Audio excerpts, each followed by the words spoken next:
Welcome to World of Soundtracks, a monthly podcast where we explore storytelling aspects in films and TV through music. Whether it is comparing book adaptations, observing themes over a series, or microanalyzing the choice of instruments, we look at how the story is told and moves us. I am your host, Ruth Mudge, and today we will be looking at the musical world from the Harry Potter series.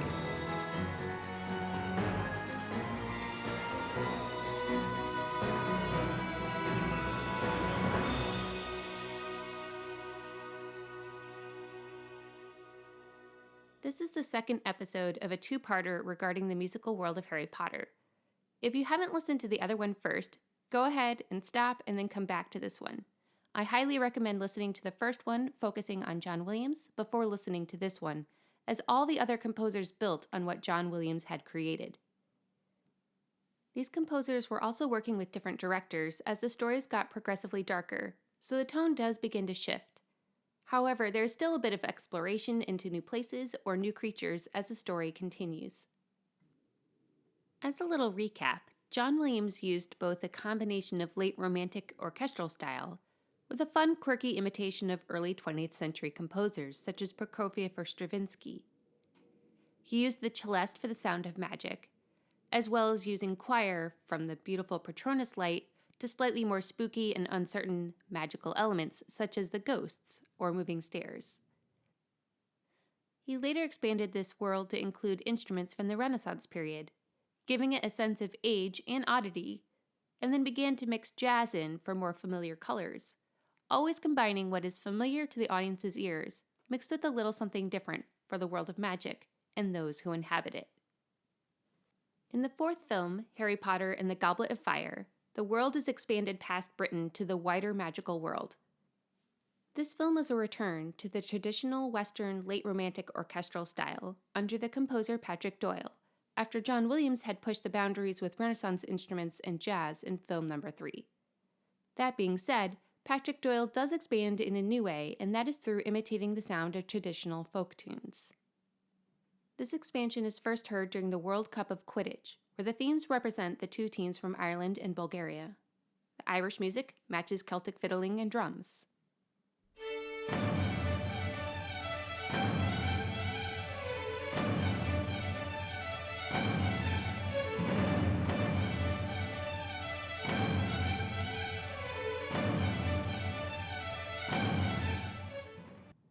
The Bulgarian team uses male choir, almost shouting, with low repeated string patterns and low brass.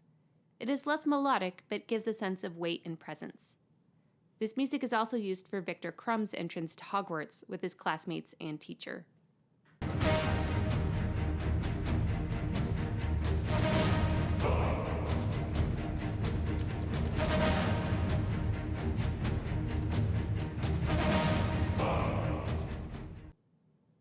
The music for the two schools that compete for the Triwizard Tournament at Hogwarts also reflects a bit of the culture and heritage of each of these schools. The music that plays as these schools arrive may not be their school anthems, but it does give a flavor as to the kind of people who are arriving. The girls from the French Beauxbatons school is accompanied by high instruments, such as violins, flutes, harp, and trumpets, and a lot of swirling motion as they arrive in a flying carriage. In contrast, the boys from Durmstrang is in the low strings and brass, as their ship ascends out of the lake, resembling a lot of Russian orchestral music.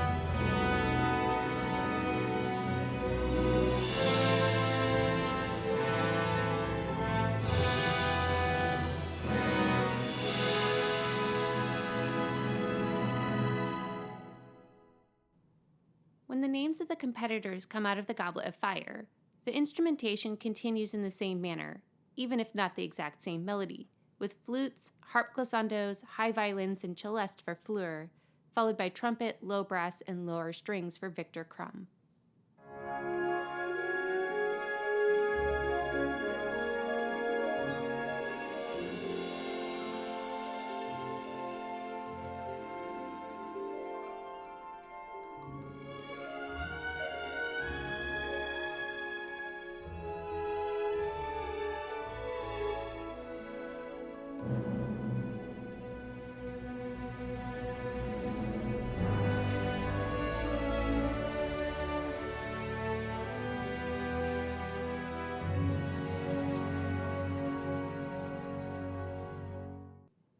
This is followed by a piece in strings and French horn for Cedric Diggory, who is representing Hogwarts, called Hogwarts Hymn.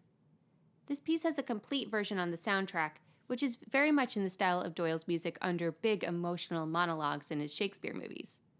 It also plays at the very end of the film during the main credits.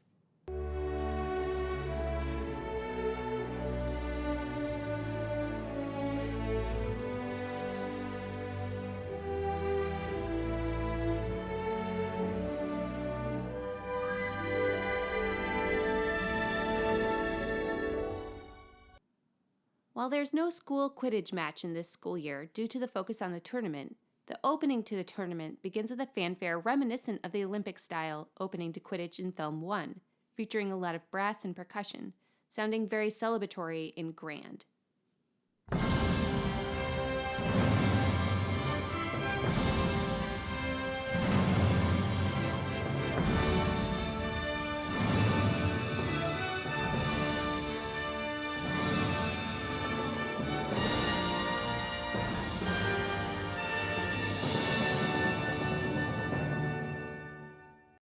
This film also includes a school song for Hogwarts called Hogwarts March, which is an instrumental marching band song.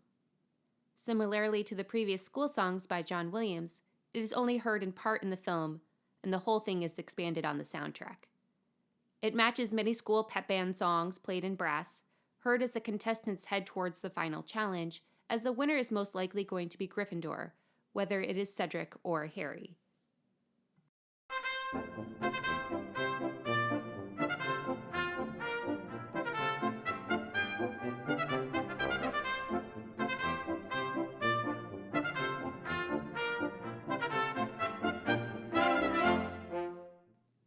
Unfortunately, the opening part of this march also plays as Harry arrives with Cedric's dead body at the end of the last challenge, and it takes a few seconds before the music is abruptly stopped, once everyone realizes a tragedy instead of victory has transpired.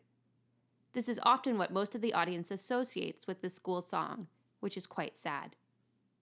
The middle portion of the march is actually heard more frequently throughout the film as a little motif for Harry and Hogwarts throughout the film and tournament.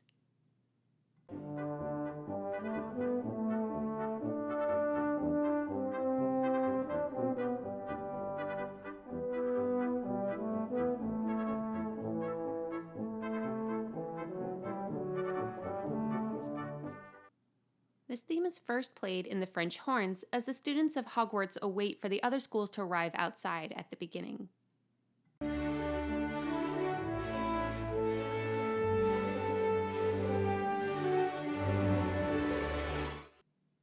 It also plays in small little fragments during Harry's fight against the dragon anytime he gets a little win, such as when the firebolt arrives and he is able to fly away initially.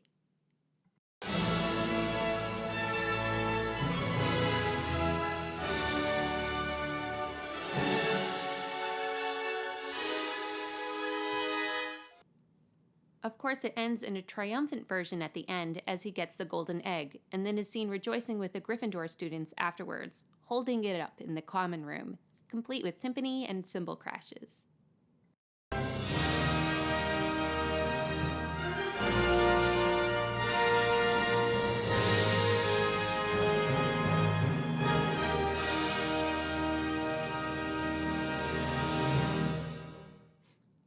This film brings back the return of two very different creatures that had music in previous films.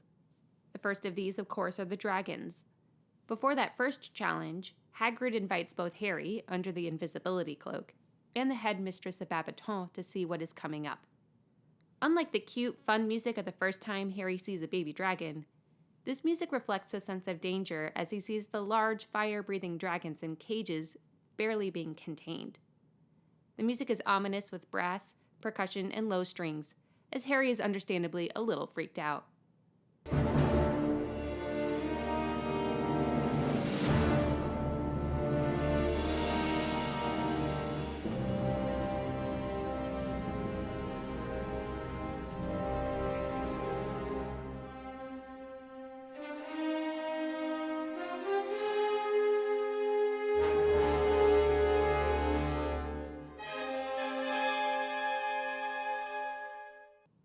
The second return is the return of the ghost Moaning Myrtle, as Harry's in the prefect's bath trying to solve the mystery of the golden egg that has the clue for the next challenge. Instead of using the oboe, the lower English horn plays a tango as she flirts with Harry, before telling him to open the egg under the water.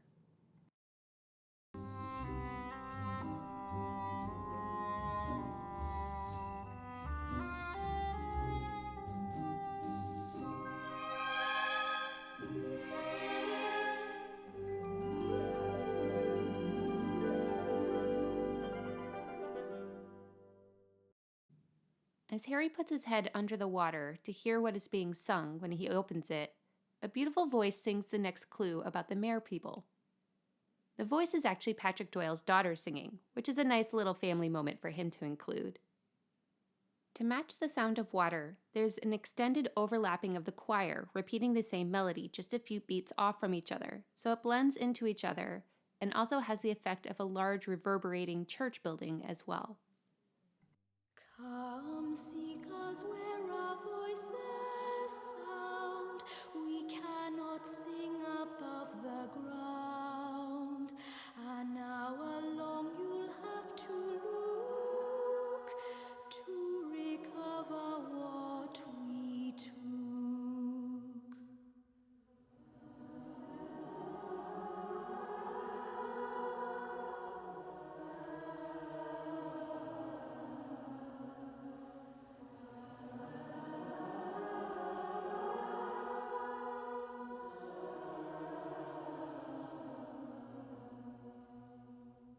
An hour long you'll have to look to recover what we took.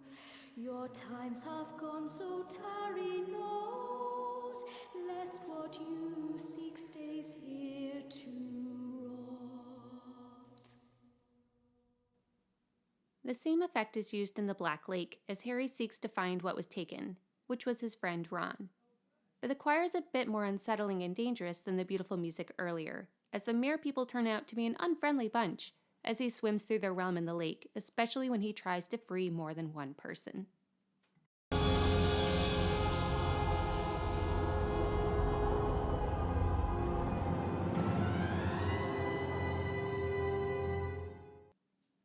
One other thing that is special or unique to this film is the Yuletide Ball, in celebration of the schools coming together.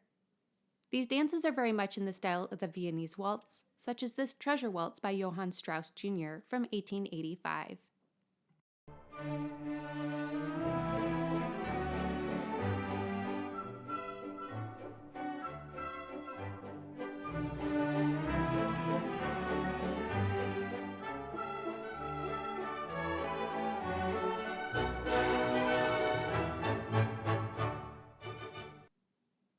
While John Williams was both imitating and messing with a waltz, Doyle aimed to be serious and romantic in this imitation. Both Neville's dance in the preparation for the ball and Harry's waltz occurring during the ball follow a similar sound, using a lot of swirling harps, violins, and flutes to give the fun illusion of a grand ball, even though the main characters may not actually be enjoying themselves to a great extent.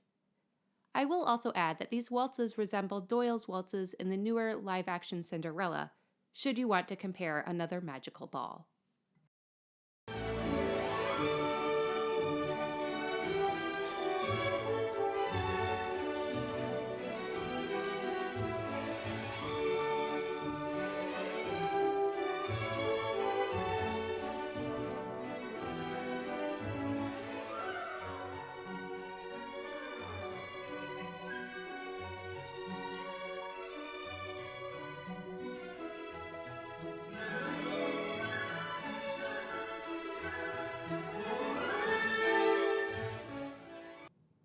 is a switch in focus and tone in both the narrative and music once Voldemort returns in full form at the end of film 4.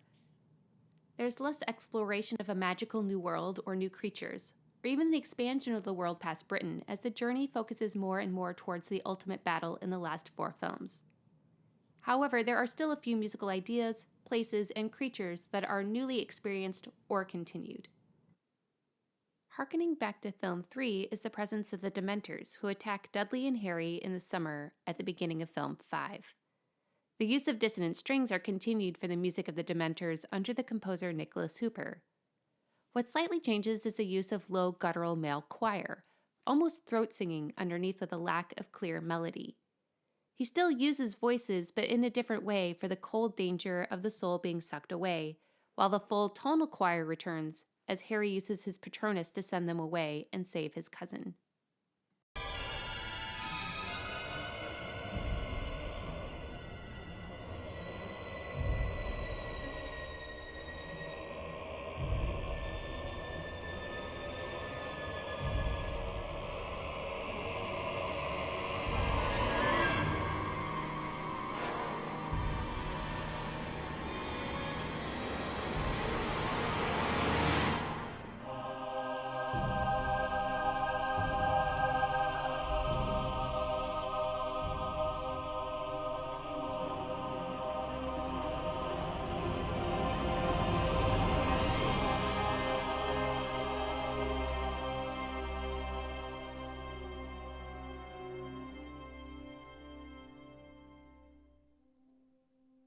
In a similar way, choir and throat singers are used in the Hall of Prophecies within the Ministry of Magic, as Harry and friends are looking for a specific prophecy. The choir adds to the ambience with high electronics, as they are surrounded by numerous prophecies, the voices reflecting both the eerie light and the voices of prophecies around them. And then the low throat singers come in with Hedwig's theme playing in the French horn, as they see the one specifically for Harry.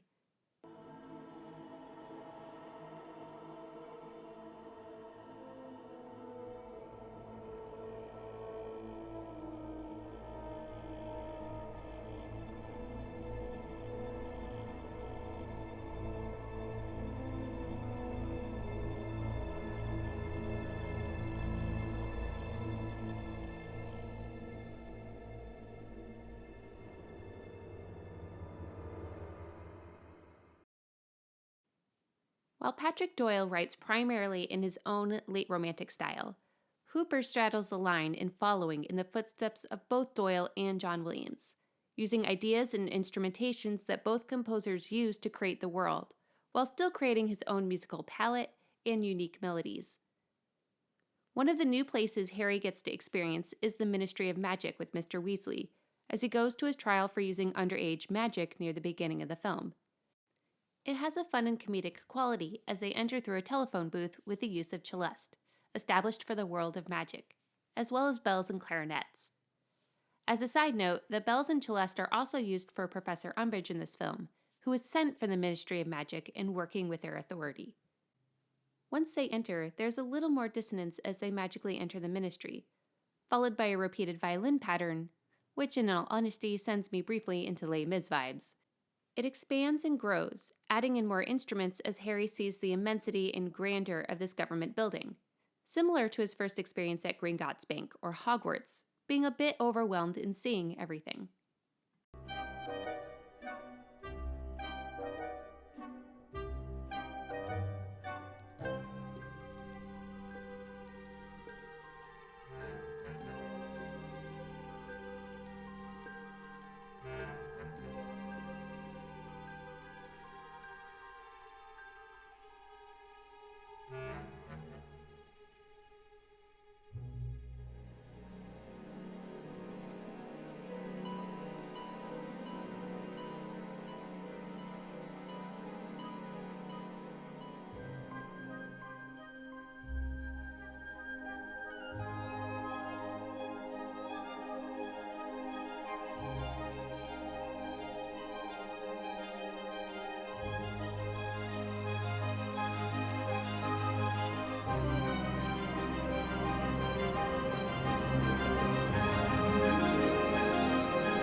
As everyone walks around to their job, and as the melody grows, it is a bit minimalistic in style, which is a repeated pattern that slowly adds or changes things slightly over time. This is heard most clearly in John Adams' Short Ride on a Fast Machine, written in 1986.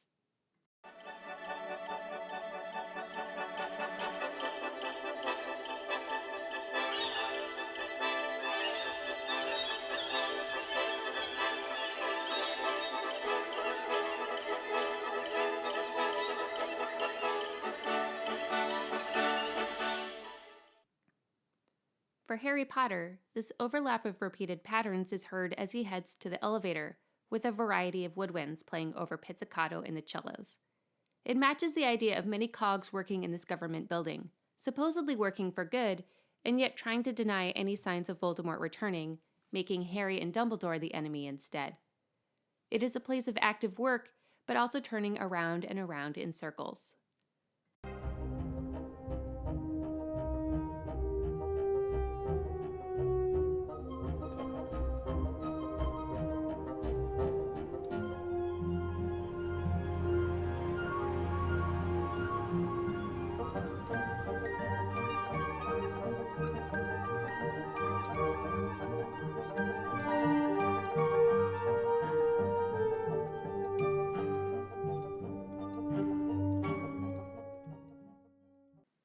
The bells in comedy that play as Harry enters the Ministry are also used much later as Professor Umbridge and her band of students try in vain to find where Dumbledore's army is meeting within Hogwarts. Choir, harp, and celeste begin the sequence as the room appears to Harry and the rest of Dumbledore's army, leading the scene into a comedy of dance between the two groups, between hiding and learning and those seeking to take it down. Using the choir and celeste is also a nice callback to the many times Hogwarts has done something magical.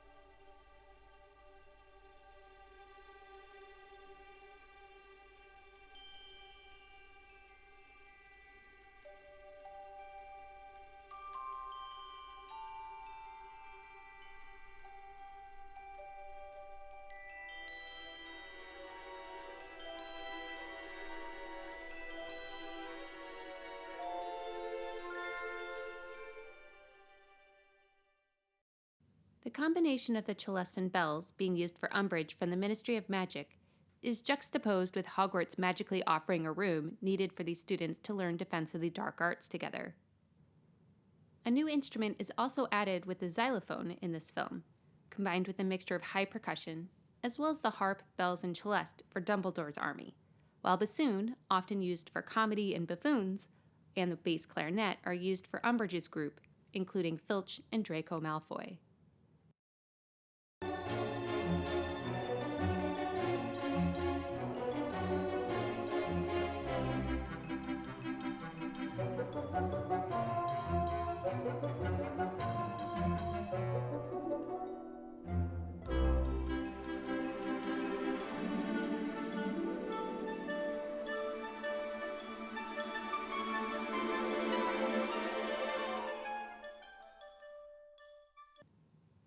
Nicholas Hooper also continues the idea of using folk tunes in his films from Patrick Doyle, with the Weasley stomp resembling the same Celtic fiddling as the Irish Quidditch team, which makes sense considering the twins were rooting for that team.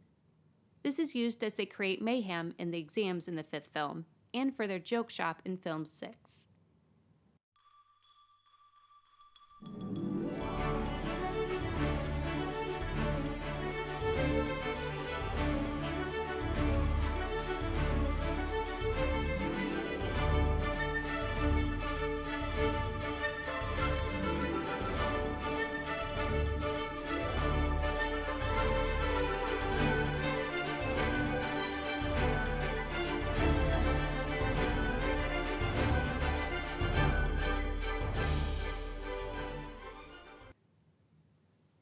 The idea of using Celtic music for the Weasley family is also continued in the 7th film during Bill Weasley's wedding reception.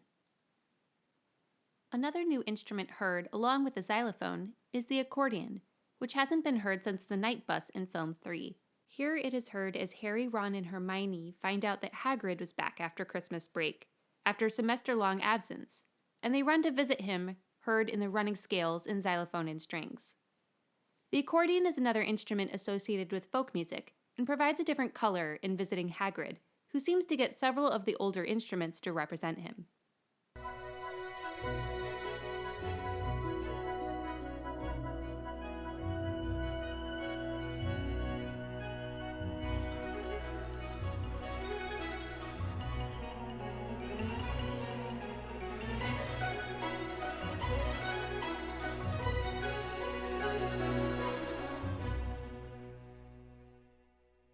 The other musical idea that is continued from previous films are the themes of flying.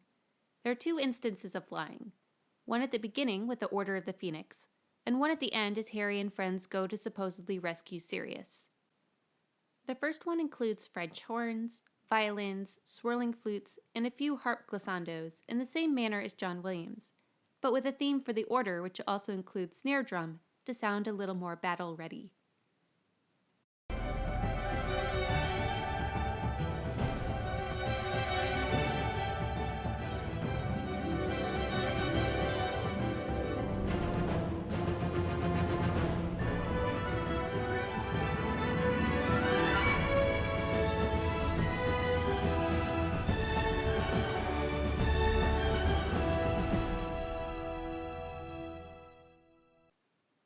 Both of the flying themes include an element of danger, but the thrill and joy of flying over the country is still felt.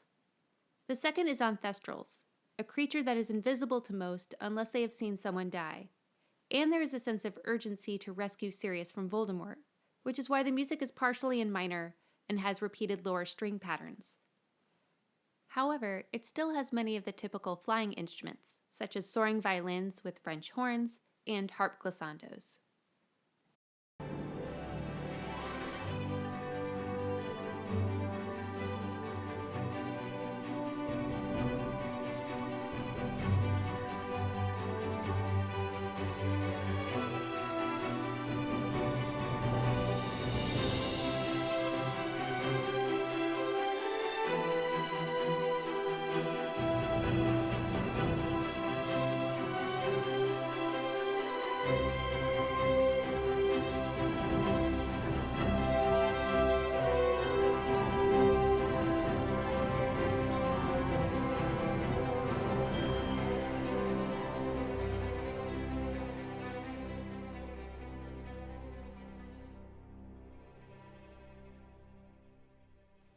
In the 6th film, flying takes form in the return of Quidditch. Nicholas Hooper took John Williams' second melody from The Prisoner of Azkaban and turned it from a depressing, losing game played in the rain surrounded by Dementors to a more joyful and fun game sound. The motif is less disjointed and dissonant, becoming more of a recognizable melody over moving string patterns and rhythmic syncopations, still providing tension for the game, especially for Ron as the goalkeeper. This game focuses on Ron's victory instead of Harry's, with Ron believing he had taken the luck potion and blocking every goal.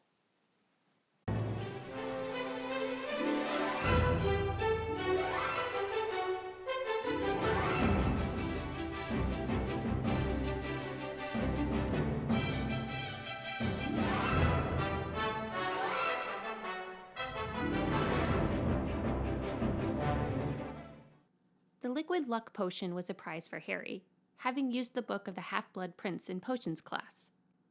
Not knowing who was the author of the extra notes, Harry became obsessed with this book, to the concern of Hermione and Ginny and slight envy of Ron.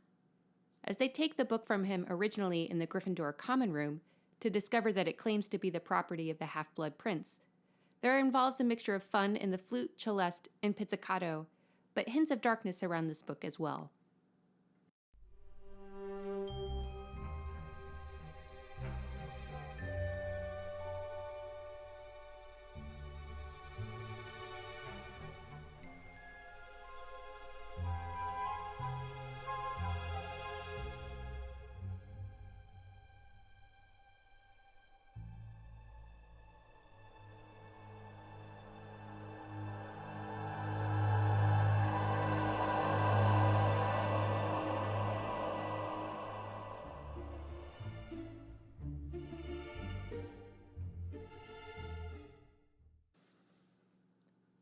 While much of the music involving the potions class and using the book are fun and humorous, especially seeing Harry succeed in an area he had previously struggled with, while Hermione is frustrated and others fail, it also gives Harry a chance to spend more time with Professor Slughorn, who likes to collect famous or promising students. The result of this leads to Slughorn's Christmastime party, which brings back a form of jazz, resembling Dave Brubeck in the background, with bass, drum kit, clarinets, and violins providing both a mood, but also providing lots of space for dialogue in the interactions of characters within the party.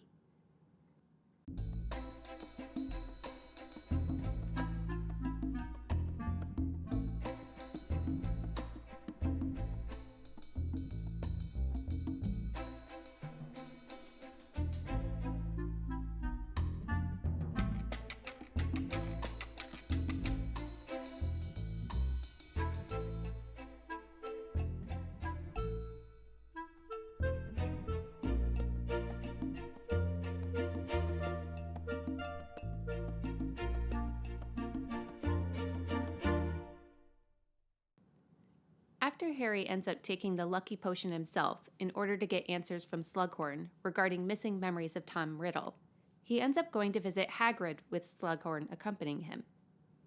In the process, they find Hagrid mourning the death of Aragog. This does not bring back the creepy spider music from before, but instead it harkens back to the idea of using folk music for things that are old, or in this case, creatures that are old. A solo violin plays a mournful tune, following the lament style of British folk songs, including the rhythmic fast slow that happens in many of these songs, with strings joining in partway through, giving a sense of age and timelessness to an old creature in this magical world, but in a familiar style to the audience as Slughorn gives the eulogy. This is also fitting with older styles and instruments for Hagrid, as he is the one grieving.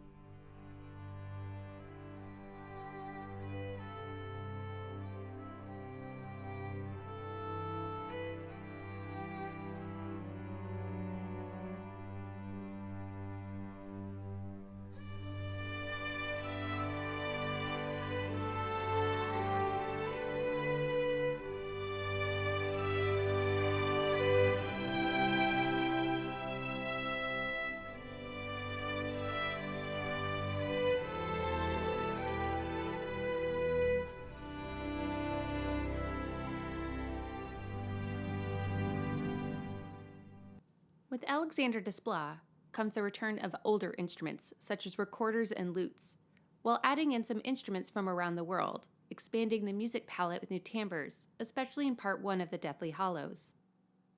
There is also a return to the Ministry of Magic with repeated minimalistic patterns, again sounding like part of a machine or a ticking clock, but this time a bit darker as Harry, Ron, and Hermione are using Polyjuice Potion, pretending to be other people as they enter. Not to mention seeing the disturbing changes such as the statue crushing down muggles and other creatures, heard in the minor strings over harp.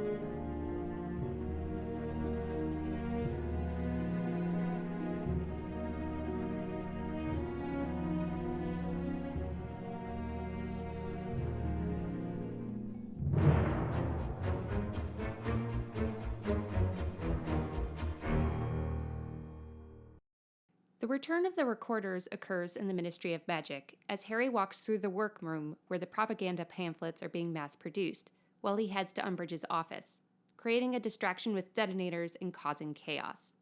It is a mixture of recorders, bassoons, strings, and even a lute, used for comedic purposes in this old establishment, with an element of chaos, but also repeated patterns, as there is a visual, precise timing in the process of producing the pamphlets.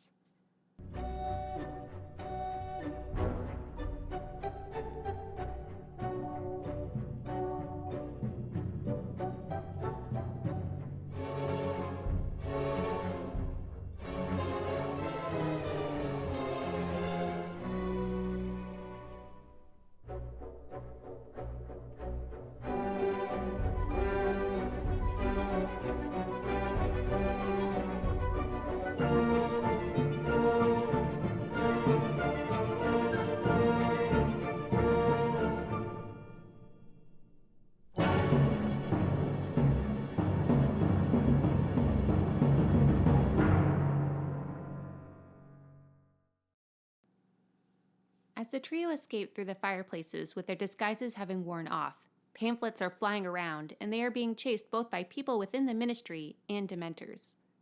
Following in the same vein as Williams and Hooper, choir sings along with the brass as the Dementors chase after the trio as they escape in the fireplace.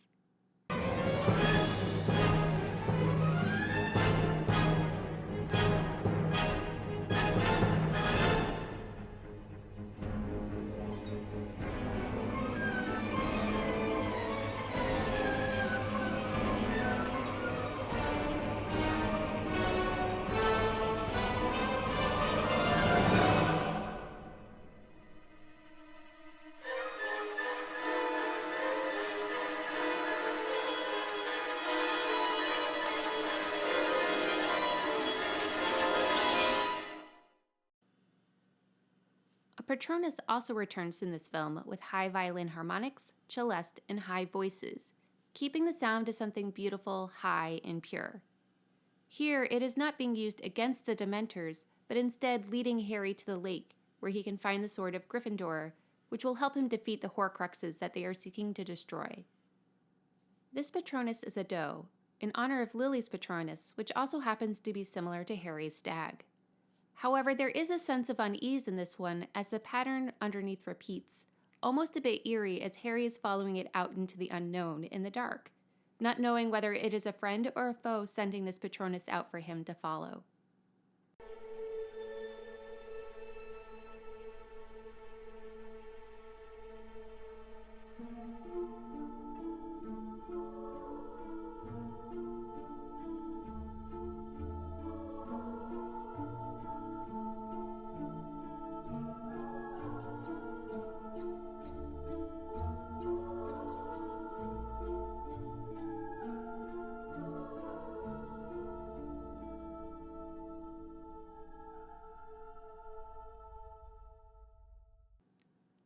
Several of the unusual instruments used by Desplat are connected with older objects or stories, as Harry, Hermione, and Ron are sent on a journey after the reading of Dumbledore's will.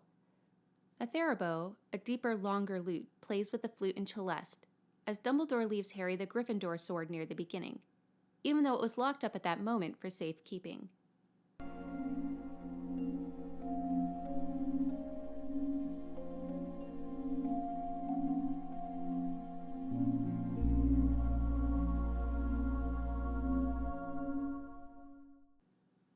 These choices of instruments are especially connected to the Deathly Hallows, both with the symbol and the story of the brothers from Godric's Hollow.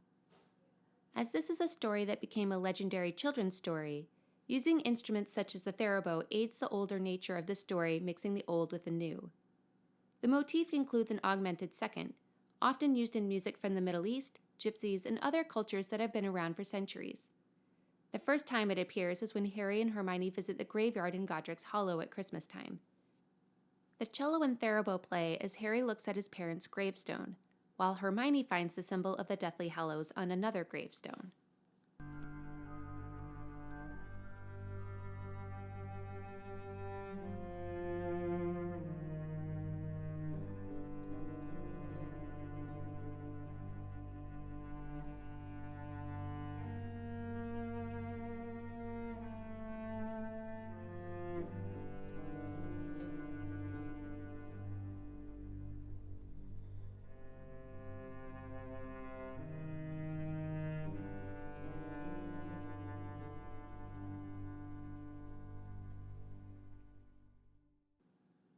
Later on, Hermione puts together that the young man she had seen in a picture of Bathilda Bagshot's house was Grigorovich, someone who had stolen the Elder Wand, part of the Deathly Hallow trio of objects, as the theorbo and clarinet play.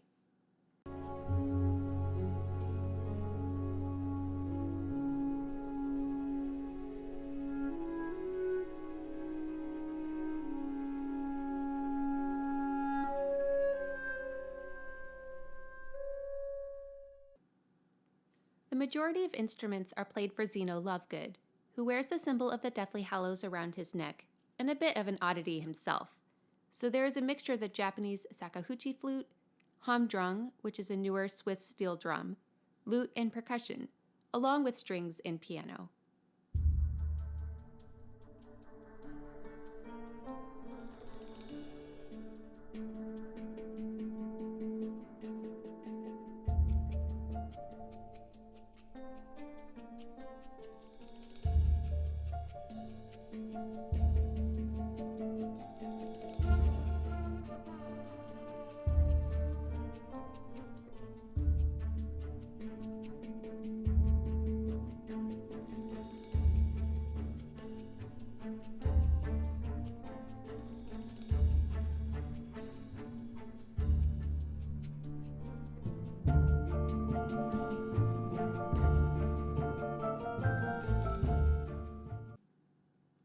Hermione reads the story of the Deathly Hallows at the Lovegood home, putting together that the gravestone she had seen was connected with the story of the three brothers and their objects, the Elder Wand, the Resurrection Stone, and the Invisibility Cloak, making one the Master of Death if they had all three. This is accompanied by the harp and theorbo, celeste, humdrum, and low strings. The humdrum repeating a note gives the impression of a clock ticking, as Zeno keeps looking out anxiously because he is going to hand them over to Snatchers. Both the trio and Mr. Lovegood are aware that they are running out of time.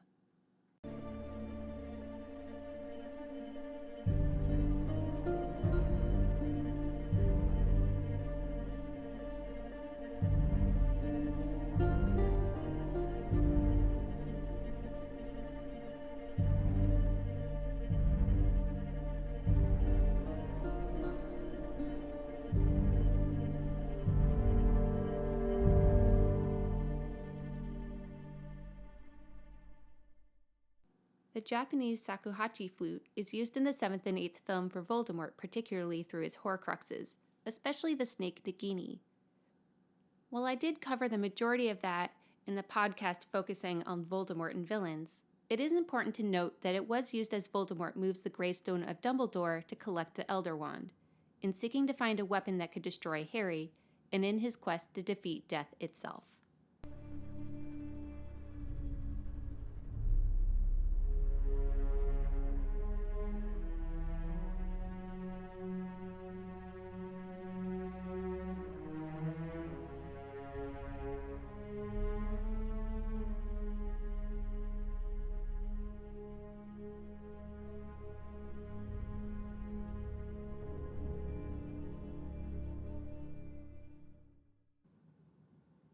While the majority of the last film is focused on the final battle between Harry and Voldemort, it does bring back a few things and creatures that were first seen in film number 1, providing a bookend in many ways, even though the circumstances and composers are quite different.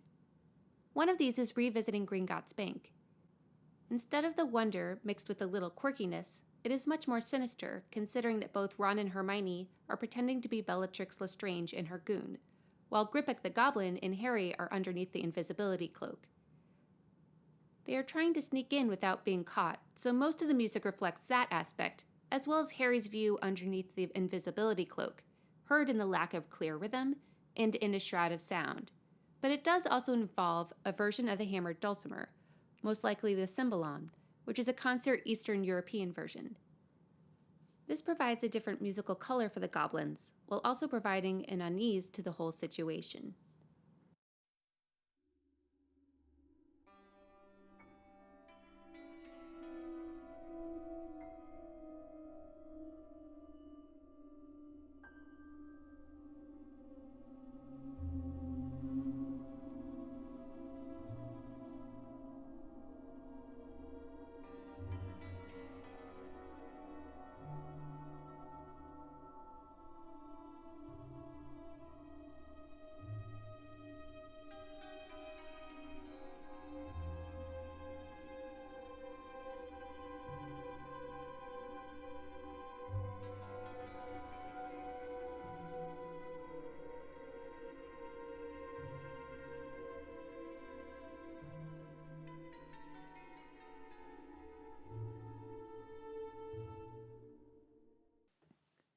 Guarding the vaults is a chained-up dragon, one that has been treated poorly by the goblins to Hermione's horror. However, it does provide a means of escape at the end as the trio jumps onto the dragon, combining a mixture of dissonance as they set the dragon free, and the dragon begins to destroy the building as it flies up. The brass climbs up with the dragon, even changing keys until a moment of silence as it arrives on the roof before they start flying. Using many of the classic flying instruments such as high violins, trumpets, and swirling flutes as it plays Lily's theme, one of the main themes from that film.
The final battle is brought to Hogwarts, and it is there that Professor McGonagall uses a spell to bring the statues to life to protect the school.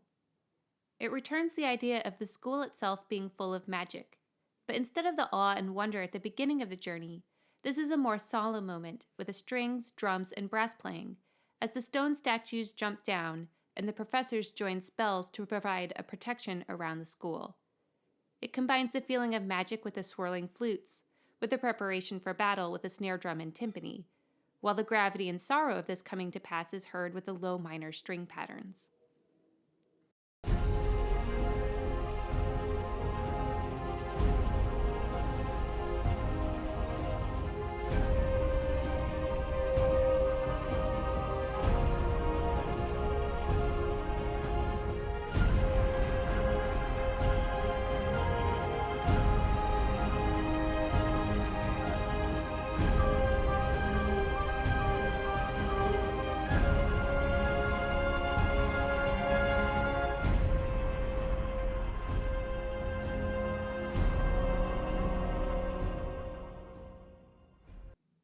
The choir with Hogwarts returns, not only with the statues, but also as the students and portraits are running in panic.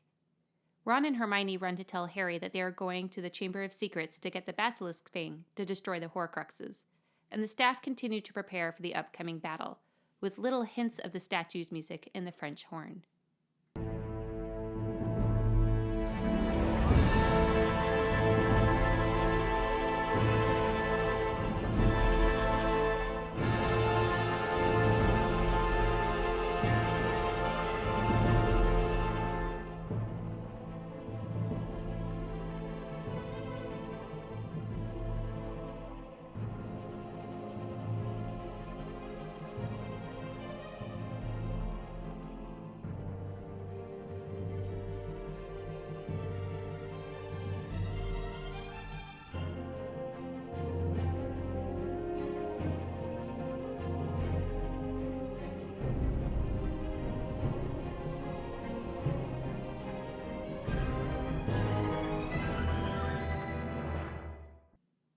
This combination of choir and preparation for battle continues after Harry speaks with Rowena Ravenclaw about where the diadem is located.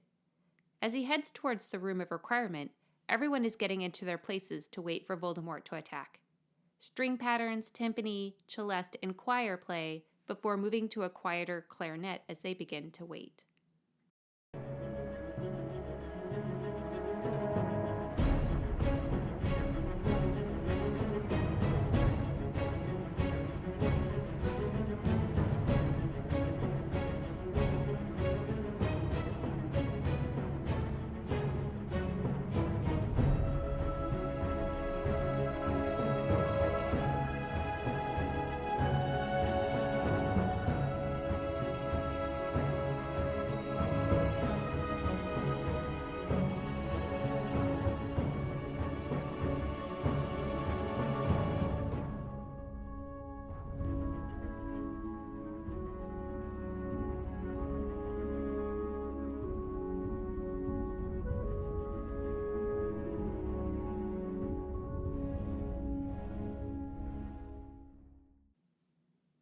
The statue's theme returns over the beating of drums as Ron, Hermione, and Harry run through the courtyard battle to the boat shed to kill the snake, while the statues are fighting trolls. They also pass their friend Lavender, who has died, and Aberforth Dumbledore sending away Dementors with the Patronus, as the choir is added, and the music adds a few major chords, with the violins rising up even higher. This is perhaps the most tragic version of the theme with the moving strings, as they see friends dead or fighting for their lives.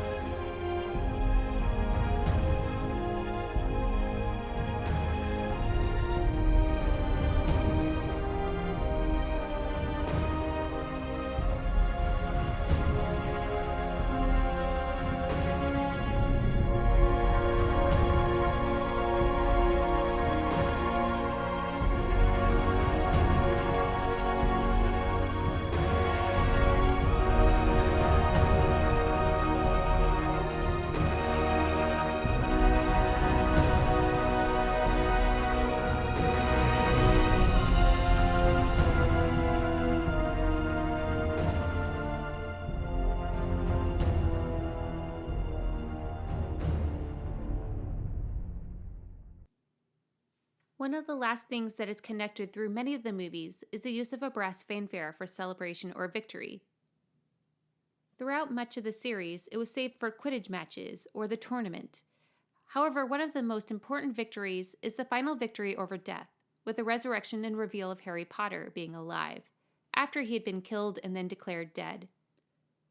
Neville gives a moving speech that those who died are still with them, and that they didn't die in vain, followed by a long timpani roll, as Harry rolls out of Hagrid's arms and reveals himself alive, as the brass, especially trumpets, play, perhaps not as joyful as the ones in previous movies, but no less important at the final crux of the battle.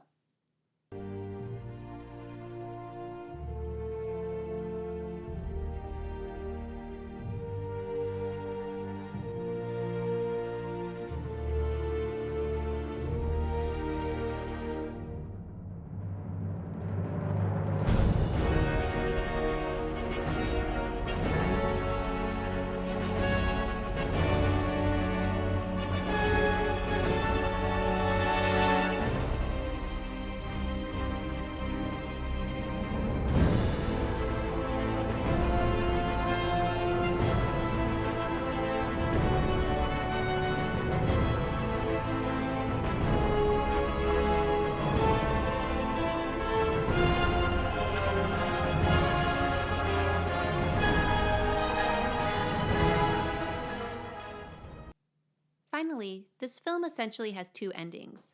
The first with the trio at Hogwarts, now destroyed and in ruins after the battle, as Harry breaks and throws away the Elder Wand, which had become his and one of the ways he could defeat Voldemort at the end. Since they are weary and have a hard time believing it is all over, the music is much quieter, the harp opening with the statue's ostinato, seeing the stone rubble all around them. Low flute and strings play as they hold hands, having survived this journey together. Then the celeste and harp play a major version of the statue's ostinato, as they are able to look to a future where everything will be restored, leading into the second ending, which is heard and seen in the epilogue with their kids, which will restore Hogwarts to its former glory, bringing awe and wonder to a new generation of magicians.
The world and characters change in their journey over the 8 films, as does the music.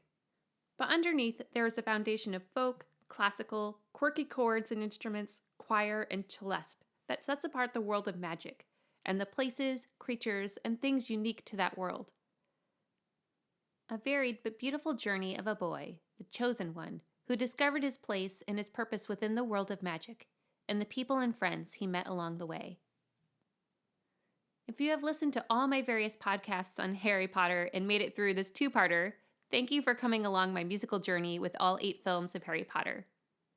In the next podcast episode, I will be returning to Jane Austen in Mansfield Park. You can join in on discussing all the musical moments regarding your favorite place, creature, style, or instrument within the Harry Potter films in the Facebook group World of Soundtracks, or on Twitter and Instagram at WO Soundtracks. Please like and subscribe, share with friends, or even leave a review. I highly recommend subscribing so you don't miss when the next episode comes out. Until next time, happy listening!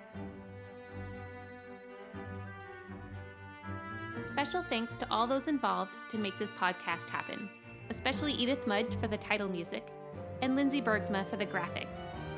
This is World of Soundtracks.